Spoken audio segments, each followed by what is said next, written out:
Hay una estadística, un dato frío que nadie está gritando en las noticias de última hora, pero que literalmente está reescribiendo cómo funciona el dinero en el planeta. Y es que las reservas globales en dólares acaban de caer a su nivel más bajo desde 1992. Por debajo del 58% para ser exactos. Y para ponerlo en perspectiva para quienes nos escuchan, si miramos un poco atrás, en el año 2000, esa cifra era del 71%. Es la definición absoluta de un cambio sísmico en la infraestructura mundial. ¡Wow! ¿De 71 a menos de 58? Sí, una caída brutal. Lo que pasa es que, como ocurre en cámara lenta, o sea, fracción de punto por fracción de punto, pues no genera un titular escandaloso. A ver, creo que hay que desempacar esto con cuidado porque de entrada suena a una de esas cosas hipertécnicas que solo discuten los banqueros en Nueva York, usando trajes carísimos y lenguaje incomprensible. Claro, suena a clase de economía aburrida. Exactamente. Bueno, para entender por qué el dólar está perdiendo esa corona, primero tenemos que entender cómo llegó a ser el jefe absoluto. Porque es como el superpoder secreto de Estados Unidos que nadie cuestiona. Totalmente. Y para eso hay que regresar a la época justo después de la Segunda Guerra Mundial. El panorama era desolador. Gran parte de Europa y Asia estaban literalmente en ruinas, reconstruyendo sus fábricas y ciudades desde los escombros. Un caos total. Un caos. Y en medio de ese escenario, Estados Unidos era la única gran economía industrializada que quedaba intacta y operando a máxima capacidad. Así que por pura necesidad, el dólar se convirtió en la moneda por defecto para el comercio internacional. Es loquísimo pensar que no hubo una votación global, ¿sabes? No se armó un gran referéndum preguntando a todos los países, oigan, ¿les parece bien si usamos billetes verdes para siempre? No, para nada, fue orgánico. Sí, simplemente fue una cuestión de practicidad que se volvió costumbre y luego todo el mundo asumió que era una ley inamovible, de la naturaleza, casi como la gravedad. Y fue una costumbre que además se blindó en los años 70 con el sistema del petrodólar. Básicamente, se llegó a un acuerdo donde países como Arabia Saudita venderían su petróleo exclusivamente en dólares. Piensa en la mecánica de eso. A ver. Si un país, digamos Japón, quiere comprar petróleo para encender sus ciudades, a fuerza necesita conseguir dólares primero. Eso obliga al mundo entero a exportar bienes a Estados Unidos para ganar esos dólares, o a comprar bonos de deuda estadounidenses para guardar sus ahorros. Ok, a ver, déjame ponerlo en términos súper simples, como la dinámica de un videojuego. Porque para mí esto suena a tener un cheat code, o sea, un código de trampa de dinero infinito. O, imagínate que hay un solo casino gigante en todo el pueblo, y una sola persona es la dueña. Me gusta esa analogía. Sí, porque si alguien quiere sentarse a jugar póker, ruleta o lo que sea, a fuerza tiene que comprar las fichas de ese casino. No importa si están jugando en una mesa lejana y el dueño ni siquiera esté participando. Las fichas son suyas.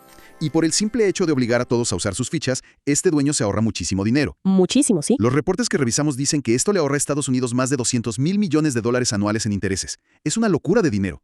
Tienen acceso al capital más barato de todo el planeta. Es que esa analogía del casino ilustra perfectamente lo que en economía política se llama el privilegio exorbitante. Y ese privilegio no es magia, se sostiene sobre 3 pilares mecánicos muy concretos. El primero es la inteligencia comercial. Ok, ¿la inteligencia? Ajá. Cuando un país le paga a otro en dólares, casi siempre esa transacción tiene que pasar por un banco corresponsal en Nueva York para liquidarse. Al ser el embudo por donde pasa el dinero de todo el mundo, Estados Unidos no solo mueve los fondos, sino que aspira todos los datos. Claro, tienen una vista panorámica. Saben exactamente quién le compra cuánto a quién, en qué momento del día y a qué precio. Es un nivel de vigilancia comercial incalculable. Exacto, lo ven todo. Y el segundo pilar es la inversión. Volviendo a tus fichas de casino, como todos en el planeta necesitan esas fichas para sobrevivir, hay una demanda constante, casi infinita, por los bonos del Tesoro de Estados Unidos. Lógico, todos quieren guardar sus fichas. Sí, y si tú sabes que todo mundo está desesperado por prestarte dinero para guardar sus reservas, puedes darte el lujo de pagar tasas de interés bajísimas. Y de ahí salen esos 200,000 millones de ahorro que mencionábamos. Pero a ver, entiendo la parte de los datos y entiendo la parte de que consiguen dinero barato. Lo que no me cuadra es cómo obligan a que nadie se salga del huacal. O sea, cómo castigan a alguien que no quiere jugar con sus reglas si el dinero ya está en cuentas internacionales. Bueno, ahí entramos al tercer pilar, que es la jurisdicción. Y este es el concepto que lo cambia todo. Al operar con su moneda y pasar por sus servidores, Estados Unidos actúa, en la práctica, como el regulador supremo. Tienen la capacidad legal y la infraestructura técnica para congelar los activos de individuos, empresas o incluso países enteros con solo presionar un botón. Híjole, y creo que esa palabra, congelar, es la que desató toda esta rebelión silenciosa que estamos analizando. Porque una cosa es que el dueño del casino gane dinero y otra muy distinta es que tenga el poder de quitarte tus fichas cuando quiera. Totalmente. Y la erosión de esa confianza no fue repentina. Si miramos la historia reciente, las primeras grietas fuertes aparecieron después de la crisis financiera de 2008. En ese momento, la Reserva Federal de Estados Unidos empezó a utilizar una herramienta llamada flexibilización cuantitativa para salvar su economía. Espera, pausa ahí. Flexibilización cuantitativa suena a un eufemismo elegante, ¿eh? Que usaría un político para no decir la verdad. Eso significa simplemente imprimir billetes de la nada, ¿no? Pues en términos prácticos, sí. Es crear dinero nuevo e inyectarlo en el sistema comprando activos. Y cuando imprimes trillones de dólares por simple ley de oferta y demanda, el valor del dinero que ya existe tiende a diluirse. ¿Y eso sacó de onda a los demás? Claro, en ese momento muchos bancos centrales en Asia y Europa se asustaron. Empezaron a murmurar en los pasillos financieros de que si era seguro tener todos sus ahorros nacionales en una moneda que el dueño puede devaluar a voluntad para arreglar sus problemas internos. Tiene sentido. Luego, en 2014, cuando se aplicaron las primeras sanciones fuertes a Rusia, esas alertas pasaron de amarillo a naranja. Pero el punto donde se rompió la presa fue en 2022, ¿verdad? Al revisar esta cronología, es clarísimo. Cuando estalla el conflicto en Europa del Este, Estados Unidos y sus aliados toman la decisión de congelar unos 300.000 millones de dólares en activos soberanos de Rusia. Y para rematar, los desconectan del sistema SWIFT. Así es. Yo siempre escuchaba de SWIFT en las noticias y te juro que pensaba que era un banco gigantesco en Suiza o algo así. Es un error muy común. SWIFT no es un banco que guarde dinero. Es básicamente el sistema de mensajería, o sea, el WhatsApp súper seguro que usan todos los bancos del mundo para enviarse instrucciones de pago. Si te desconectan de SWIFT, tus bancos quedan ciegos y mudos internacionalmente. Órale. Sí, no pueden decirle a otro banco, oye, transfiere estos fondos de aquí para allá. Es un aislamiento operativo brutal. Y aquí es fundamental hacer una pausa y aclarar algo para quienes nos escuchan. Al revisar esto nuestras fuentes, no estamos juzgando quién tiene la razón política, ni la moralidad de esa guerra, ni quién es el bueno o el malo de la historia. Estamos viendo estrictamente la plomería del sistema financiero. Exacto, es un análisis técnico. Y lo que pasó ahí fue que, independientemente de la política, se envió un mensaje aterrador a todos los bancos centrales del planeta. El sistema tiene un botón de apagado. Y tú no tienes la llave de ese botón. Esa es la lectura objetiva que hizo el mercado global. Se demostró empíricamente que el dinero que tú crees que es tuyo, si está denominado en dólares y depende de esa infraestructura, en realidad está condicionado a que mantengas una buena relación diplomática con Washington. Está cañón porque, imagínate la situación de esta manera. Supongamos que tú llevas 20 años alquilando un departamento precioso. Vives tranquilo. De repente un día, el casero se pelea a gritos con el vecino del quinto piso. Ajá. Y el casero, enojadísimo, no solo le cambia las cerraduras para que el vecino no pueda entrar a su propia casa, sino que además se mete al departamento y se queda con todos los muebles y los ahorros que el vecino tenía bajo el colchón. ¡Wow! ¡Qué imagen! A ver, es que aunque el vecino haya sido la peor persona del mundo, si tú vives en ese mismo edificio, ese mismo martes empiezas a buscar otros departamentos en línea. Aunque no te vayas a mudar mañana, necesitas un plan B, porque dices, si le apagaron la luz a él en 5 minutos, ¿qué me garantiza que no me la paguen a mí si un día el casero amanece de malas? La mecánica del riesgo que describes es perfecta. Los bancos centrales operan basándose en la gestión de riesgos extremos. Al ver que los activos soberanos de una potencia nuclear podían ser congelados, la diversificación dejó de ser un tema de rendimiento financiero para convertirse en un tema crítico de seguridad nacional. Buscar otras opciones se volvió el mandato principal. Pero a ver, aquí es donde yo leo los datos, veo las gráficas de nuestro análisis y me encuentro con un muro. Hay una contradicción enorme. Si todos están tan espantados buscando las salidas de emergencia de este edificio de departamentos, ¿por qué parece que el dólar agarra más fuerza cada vez que hay un problema grave en el mundo? Es una excelente pregunta. Un ejemplo clarísimo de los documentos, las tensiones recientes en el estrecho de Hormuz, con todos los roces entre Estados Unidos e Irán. Es un cuello de botella por donde pasa muchísimo petróleo. Los datos muestran que cada vez que hay amenazas ahí, o vuelan misiles, el valor del dólar sube en los mercados internacionales. ¿Cómo me explicas que el miedo fortalezca la moneda de la que todos supuestamente quieren huir? Es una aparente paradoja fascinante, y se explica porque el mercado financiero reacciona en dos velocidades completamente distintas, el corto plazo y el largo plazo. A corto plazo, un conflicto de este tipo activa tres mecanismos que benefician enormemente a la economía estadounidense. El primero es la psicología del refugio seguro. El miedo a perderlo todo. Exacto. Los mercados odian la incertidumbre. Cuando hay riesgo de guerra o crisis petrolera, los inversores institucionales entran en pánico, venden activos de riesgo y corren a esconder su dinero en el activo históricamente más líquido y seguro, los bonos del Tesoro estadounidense. Esta avalancha de compra hace que el dólar se aprecie rápidamente frente a otras monedas. O sea, el pánico vende dólares. Es el reflejo condicionado de los inversionistas desde hace 80 años. ¿Cuál es el segundo mecanismo? La sustitución energética. Si el estrecho de Hormuz se bloquea, el flujo de crudo que viaja desde Medio Oriente hacia gigantes como Europa o Japón se corta de golpe. Esos países siguen necesitando energía para funcionar mañana, así que tienen que salir al mercado a buscar proveedores alternativos de inmediato. Y ahí entra Estados Unidos. Sí, el gran ganador de esa escasez es la industria del shale oil, o sea, el petróleo de esquisto de Estados Unidos, que hoy por hoy es el mayor productor del mundo. Se genera una transferencia masiva de riqueza hacia las empresas energéticas estadounidenses. Claro, y me imagino que el tercer mecanismo es todo lo que tiene que ver con el complejo militar e industrial, ¿no? Por supuesto, un aumento de la tensión bélica global se traduce instantáneamente en presupuestos de defensa más altos en todo el mundo. Los grandes contratistas aeroespaciales y de armamento en Estados Unidos ven cómo se disparan sus pedidos, lo que inyecta capital directamente en su economía y fortalece sus mercados bursátiles. Toda esta suma de factores hace que el balance de poder parezca inclinarse a su favor en el corto plazo. Ok, la lógica financiera tiene todo el sentido, pero voy a empujar un poco esta idea. Todo esto me suena exactamente igual a tomarse 4 tazas de café expreso de un solo trago. A ver, ¿cómo? Sí, o sea, en los primeros 20 minutos te sientes invencible, el corazón te late rápido, tienes una energía brutal, el dólar sube y la bolsa brilla. Pero la cafeína no es energía real, ¿verdad? Es energía que le estás pidiendo prestada a tu propio cuerpo, y eventualmente el efecto pasa y te da un bajón temible. Entonces, ¿qué es lo que pasa cuando ese efecto a corto plazo se disipa? Y el bajón ocurre inevitablemente. Entramos entonces en lo que se conoce como las limitaciones estructurales a largo plazo. Esos picos de fortaleza del dólar son cíclicos. Cuando el conflicto se enfría, se reabren las rutas comerciales y el miedo cede. Los inversores sacan su dinero del refugio, el precio del crudo se estabiliza y el dólar pierde esas ganancias rápidas. Pero el daño ya está hecho a nivel sistémico. ¿A qué te refieres con daño sistémico? O sea, si ganaron dinero y vendieron petróleo en el Inter, ¿dónde está el problema para ellos? El problema es el impacto psicológico a largo plazo. Al utilizar constantemente las sanciones, los embargos y el bloqueo de redes como herramientas de política exterior, Estados Unidos genera una percepción de riesgo permanente en el resto de los países.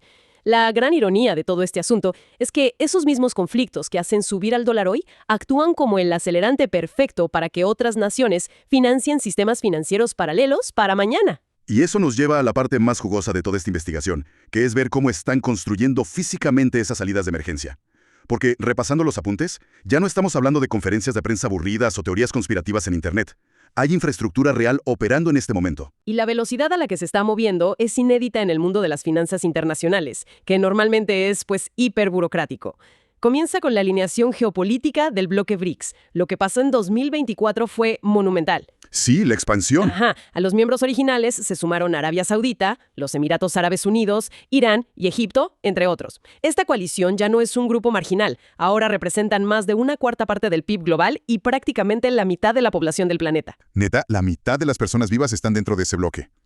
Y tienen a los mayores productores de petróleo sentados en la misma mesa que los mayores consumidores de petróleo. Esa es la clave. Y ya están tomando medidas operativas de evasión del dólar. Desde 2022 hemos visto una fiebre del oro. Los bancos centrales globales, con China e India a la cabeza, han estado comprando oro físico al ritmo más agresivo desde que se llevan registros modernos. Órale. Y en el terreno comercial, en 2023, Brasil y China empezaron a liquidar una gran parte de su comercio bilateral usando yuanes y reales. India ya está comprando cargamentos millonarios de crudo a los Emiratos pagando en rupias indias. A ver, explícame algo, porque ahí es donde me trabo. Si India le paga a los Emiratos en rupias, ¿cómo funciona eso si no usan SWIFT? O sea, ¿mandan aviones llenos de billetes o qué? No, para nada. Y esa es la verdadera revolución tecnológica. Para lograr esto de forma escalable, lanzaron en 2024 una plataforma llamada mBridge. Es un sistema de pagos transfronterizos desarrollado en conjunto por varios bancos centrales de Asia y Medio Oriente, que utiliza tecnología blockchain. Ok, blockchain. Sí, pero a diferencia de las criptomonedas especulativas, esto es una red cerrada de bancos centrales. Les permite transferir el valor de sus propias monedas de forma instantánea, directa, de punto a punto, sin tener que triangular el pago a través de un banco en Wall Street. ¡Boom! O sea, le dan la vuelta a los pilares que mencionamos al principio. Al no pasar por Nueva York, Estados Unidos pierde la inteligencia, o sea, ya no pueden ver quién transfiere qué. Y pierden por completo la jurisdicción porque no hay ningún nodo dentro de sus fronteras que puedan congelar. Exactamente. mBridge es la tubería nueva, pero la tubería necesita algo que fluya por ella de manera estandarizada. Y ahí entra el proyecto más ambicioso que tienen perfilado para los próximos años, The Unit. Este es el concepto que me voló la cabeza cuando leía las notas. ¿Qué es The Unit? ¿Y por qué dicen que arranca pilotos serios en enero de 2026? Pues The Unit intenta resolver el problema más grande de todos. Hoy en día, el poder más profundo del dólar no es solo que se use como medio de pago, es que se usa como unidad de cuenta. Cuando alguien piensa en cuánto vale un barril de petróleo o una tonelada de cobre, lo calcula mentalmente en dólares. Es la regla de medir. Así es, The Unit es una propuesta para una nueva herramienta de liquidación cuyo valor no dependa de un solo país. Está diseñada para estar respaldada en un 40% por oro físico y en un 60% por una canasta, una mezcla de las monedas de los países BRICS. Espera, ¿Cómo funciona eso en la vida real? Si yo quiero comprar acero, entrego lingotes de oro y un montón de billetes brasileños y chinos a la vez. No, operaría a través de un token digital. Imagina que es como un licuado financiero. Tú compras el token de UNIT y el valor de ese token representa matemáticamente esa mezcla de oro y monedas nacionales que están guardadas como respaldo. La idea es ofrecerle al mercado global un estándar de valor que sea neutral y que esté anclado a activos tangibles. Claro, entiendo. Es un ataque frontal al monopolio psicológico del dólar sobre cómo descubrimos los precios de las cosas en el mundo. Pero ver, me toca ser de abogado del diablo un segundo. Si analizamos estos eventos uno por uno, parecen poca cosa. Un día nos enteramos de que India usó rupias para un par de barcos de petróleo. Otro día que China compró toneladas de oro. Luego que hay un piloto de UNIT que todavía está en pruebas. Si yo soy el gobierno estadounidense viendo esto, podría pensar, son iniciativas chiquitas, muy fragmentadas. Ninguna de estas cosas, por sí sola, tiene la fuerza gravitacional para tumbar la liquidez brutal que tiene el dólar. ¿Por qué la suma de estas partes debería preocuparles tanto? Porque el concepto clave aquí se resume en una sola palabra: opcionalidad. Es cierto que el comercio en rupias no va a destruir al sistema estadounidense mañana, pero la verdad más incómoda que los analistas tradicionales omiten es que durante los últimos 80 años el resto del planeta no usaba el dólar porque estuviera profundamente de acuerdo con la política exterior o fiscal de Washington. Lo usaban simplemente porque no existía otra carretera por donde transitar. Era un monopolio por ausencia de alternativas. O sea, era como llegar a un pueblo a las 3 de la mañana con hambre y ver que solo hay una cadena de comida rápida abierta. No entras porque sea la mejor comida del mundo, entras porque si no, no comes. Exacto, tal cual. Y la opcionalidad es letal para los monopolios. En el instante en que un ministro de finanzas de un país en desarrollo se da cuenta de que, si por alguna razón diplomática lo desconectan de la red SWIFT, ya tiene la plataforma Enbridge conectada y funcionando como respaldo. El terror paralizante desaparece. Claro, ya no te tienen agarrado. Exacto. El poder de amenaza, esa coacción financiera que mencionamos, se evapora en el momento exacto en que la puerta de emergencia se abre. Sí. No necesitan dejar de usar el dólar de tajo, solo necesitan tener la opción de usar otra cosa cuando las condiciones no les favorezcan. Está impresionante verlo así. Es el paso de tener un solo hipermercado gigante en el pueblo donde si te peleas con el gerente te mueres de hambre, a un ecosistema donde de repente empiezan a abrir tienditas en las esquinas. A lo mejor esas tiendas nuevas al principio no aceptan todas las tarjetas, a lo mejor su sistema es un poco torpe, pero existen y están abiertas. Y poco a poco van mejorando. Sí, y para dimensionar por qué esto importa a nivel cotidiano para quienes nos escuchan, esta transición hacia la opcionalidad no es un debate académico. Esto va a afectar los costos de importación, va a pegar en las tasas de inflación de las cosas básicas que se compran en el supermercado y sin duda va a mover el centro de gravedad del poder geopolítico en los próximos años. Todo esto nos deja frente a un panorama que plantea un desafío estructural enorme. Y conecta con lo que establecimos en los primeros minutos. Si ese código de trampa, o sea, el privilegio de emitir la moneda de reserva global, le ha estado ahorrando a la economía estadounidense más de 200,000 millones de dólares anuales. Una locura de subsidio. Sí, y les ha permitido sostener déficits gigantescos porque siempre hay compradores forzados para su deuda. Es como tener una tarjeta de crédito sin límite y donde el banco casi no te cobra intereses, sin importar cuánto gastes. Exacto. La interrogante profunda que surge al observar estos documentos es: ¿qué va a pasar estructuralmente con el nivel de vida y la economía interna de la potencia norteamericana si ese subsidio oculto del resto del mundo se va secando poco a poco? ¿Qué ajustes tendrán que hacer cuando el país más rico del mundo eventualmente tenga que empezar a financiarse pagando los mismos costos y jugando con las mismas reglas de mercado que el resto de los países? Híjole, esa es literalmente la pregunta de los billones de dólares y la que va a definir los libros de historia de la próxima década. Es fascinante darse cuenta de que las verdaderas revoluciones no ocurren con explosiones mediáticas, sino en los pasillos aburridos de las cámaras de compensación y las reservas bancarias. A quien se pone a investigar, le queda clarísimo que el piso se está moviendo. Muchas gracias por este análisis tan profundo para bajar estos temas a la realidad. Nos deja con muchísimo que reflexionar para seguir conectando los puntos por nuestra cuenta. Nos escuchamos en la siguiente inmersión.